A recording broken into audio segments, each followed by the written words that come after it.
अगर आप प्रभु से प्रैक्टिकली प्यार करते हैं तो एक चीज आपकी लाइफ में पक्का होगी, 101% होगी।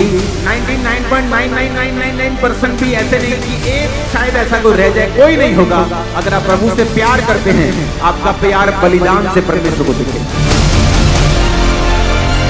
जो व्यक्ति बलिदान करने वाला होता है वो स्वर्ग में याद किया जाता है, सदा के लिए छप जाता है।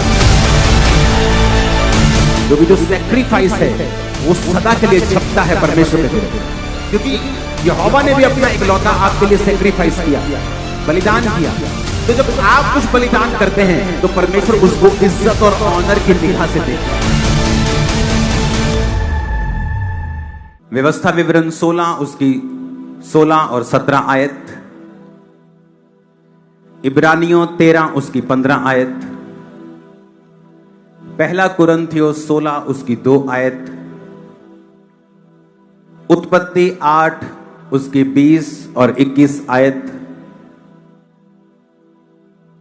मैं फिर से पढ़ूंगा, व्यवस्था विवरण 16 उसकी 16 और 17 आयत, इब्रानियों 13 उसकी 15 आयत, पहला कुरिन्थियों 16 उसकी 2 आयत, उत्पत्ति 8 उसकी 20 और 21 आयत। आज के शीर्षक को, आज के टाइटल को हम देखेंगे अपनी स्क्रीन के ऊपर, द रिवॉर्ड ऑफ सैक्रिफाइस, कि एक बलिदान का रिवॉर्ड क्या होता है। बाइबल कहती है प्रभु यीशु मसीह जब एक एग्जाम्पल देने लगे तो परमेश्वर ने एक गरीब की, जो किसी अमीर की दिहोड़ी के बाहर, घर के बाहर छोड़ दिया जाता था, और वो अमीर सब कुछ खाता था लेकिन गरीब उसकी जूठन खाता था, और दोनों मर गए। और लिखा एक अब्राहम की गोद में पहुंचाया गया, जो गरीब था, जो अमीर था वो नरक में पहुंचाया गया। बात अमीर या इसमें गरीब की नहीं थी।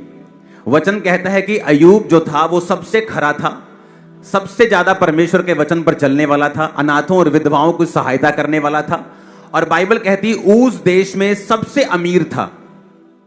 तो परमेश्वर का डर मानता था लेकिन सबसे अमीर था। तो इसका मतलब ये नहीं कि गरीब जो हैं वो स्वर्ग में जाएंगे और अमीर नहीं जाएंगे। परमेश्वर के कहने का मकसद बहुत डीप था इसमें।